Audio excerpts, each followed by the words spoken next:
develop the habit of seeing the positive side of things. Do not let what's negative in the world filter your whole outlook on the rest of your life or on what's going on in the world around you. DeWitt Jones is a friend and an amazing photographer, and he reminds us to celebrate what's right with the world. Now, I just love that because what's good, what's right with the world, far outweighs the negative. If you're not a naturally optimistic person, it could take some time for you to change your pessimistic thinking into optimistic thinking. So be gracious with yourself. Be gentle with yourself. You can begin by simply becoming aware and by noticing your negative thoughts as they filter in. And as they filter in, as they come in, don't judge, just notice. The first step is just noticing. And as your awareness increases, you can then begin to ask yourself a few key questions. Is what is happening right now really as bad as I think it is? That's a great question, right? So when those negative thoughts begin to, come in, flirt by, ask, is what's happening right now really as bad as I think it is? Another question is, how might I look at my situation differently? Love that one. Another question is, how might I see just one positive in what's happening right now? Now, I love those how might I questions because how might I is actually what designers ask themselves all the time. So in this way, you're designing a positive stream and disrupting that negative stream. So how might I see one positive in what's happening right now? Another question is, how will I express my gratitude? Again, gratitude changes everything. How will I express my gratitude? And another question you can ask yourself is, what can I learn from my experience? What can I learn from my experience? The fourth pillar is about finding your purpose. Now, people who have a mission or a sense of purpose show up differently than folks who don't have a mission or purpose. Their purpose could be caring for their family, being an exceptional team member, starting and growing a business, or writing books. Whatever their purpose is, they just seem to be more focused and more contented than those who do not have a purpose. It's been said that the two most important days of your life are the day you were born and the day you figure out why. Having a sense of purpose gives us our why. In the daily events of your life, your day just goes better when you say yes. When you say yes to the circumstances and opportunities that align with your why.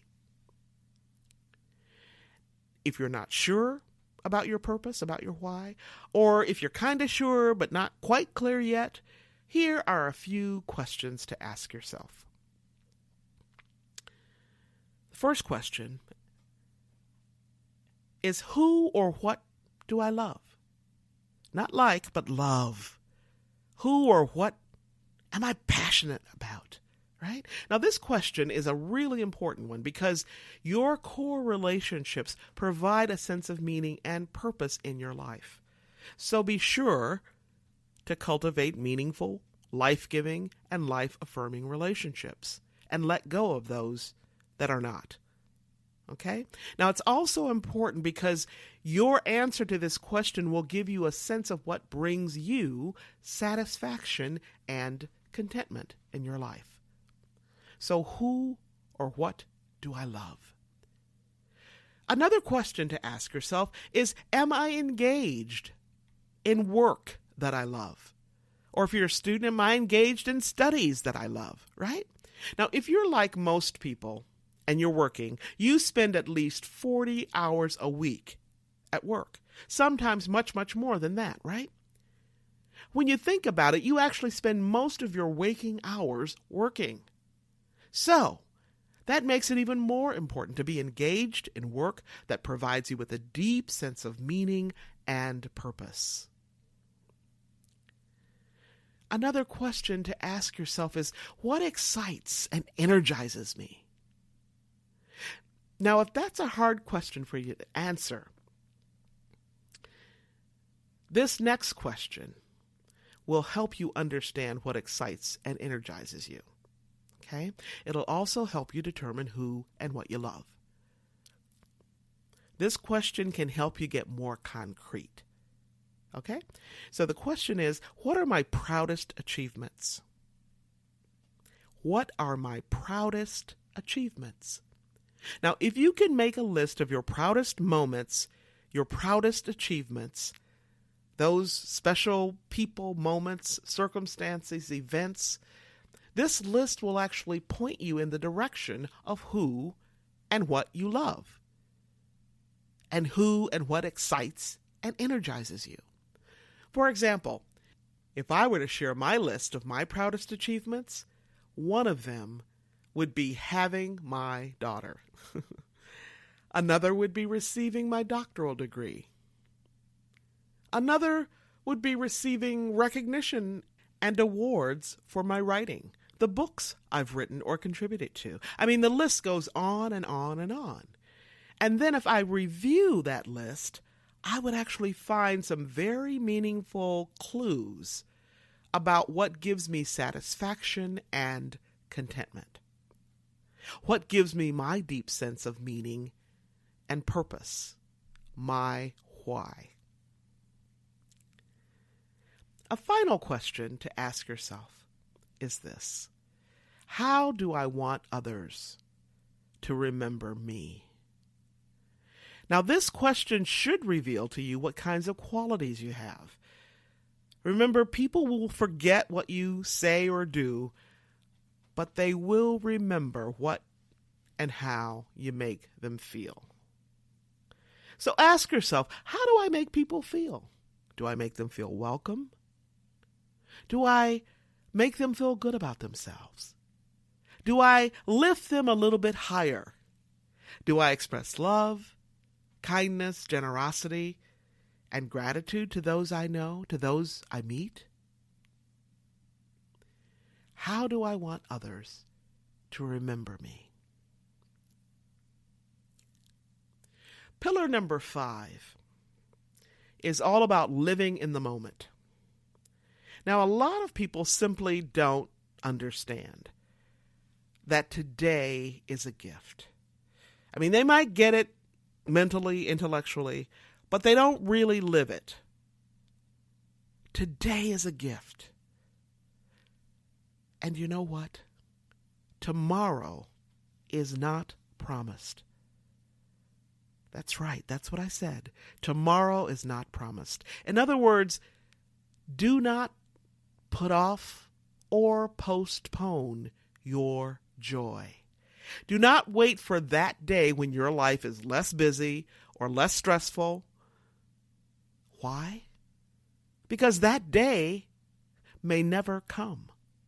Instead, look for opportunities to enjoy your roses today. Look for chances to savor the small moments, the small surprises, the small joys and pleasures of life every single day. 365, 24/7. We can learn a lot about how to do this by looking at and by listening to, by paying attention to children. Most of the children I know understand how to live in the present. In fact, they are experts at it. Children focus on the many delights, joys, and positive experiences that are happening right now. in this present moment. We could all take a page out of that book. If we did, we would truly enjoy today instead of dwelling on the past or worrying about the future. We can also learn a lot by cultivating what Dr. Mark Brady calls beginner's ear. He describes this way of paying attention to the present moment as being open and curious. To gain a sense of what beginner's ear might be like, think about how the sounds of the world affected you as a small child. Can you recall what it was like on a warm summer night when you heard your very first cricket chirp? And then you heard the smaller details, the rhythm, the silence between chirps, and the answering call of the other crickets. Paying attention to and living in the present moment is paying attention to discriminating details. In fact, this is exactly what we must do to keep things from going in one ear and out the other. When we pay attention to and live in the present, we actually find the cure, the antidote, the remedy to our modern obsession with speed. Speed at any cost, it seems.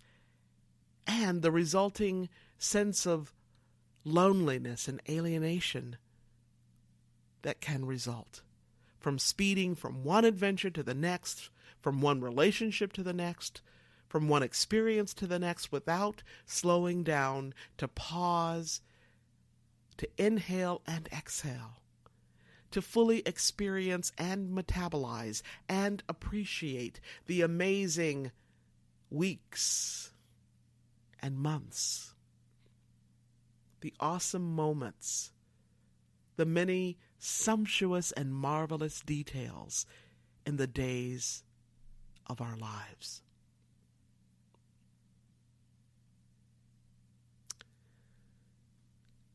Wow. We've covered a lot of ground today. So I just want to pause for a moment to breathe in, to breathe out, to reflect on, and summarize these key notes about contentment, about being on purpose and living on purpose. Remember, the folks who routinely experience contentment in their lives have built their lives and their lifestyles on the 5 pillars, the intentional pillars of commitment. They devote time and energy to their family and friends. They appreciate who and what they have. They have an optimistic outlook on life. They have a steadfast, solid sense of purpose, and they live in the present moment. So that's how you do it. That's how you live on purpose. That's how you make your life count so that you can be the change you seek. Now remember, how you live is how you lead. It's how you do everything. You have the power to make your world, to make our world a better place. As you delve into your day, I sure hope that it is filled with love and joy and gratitude and grace. All right.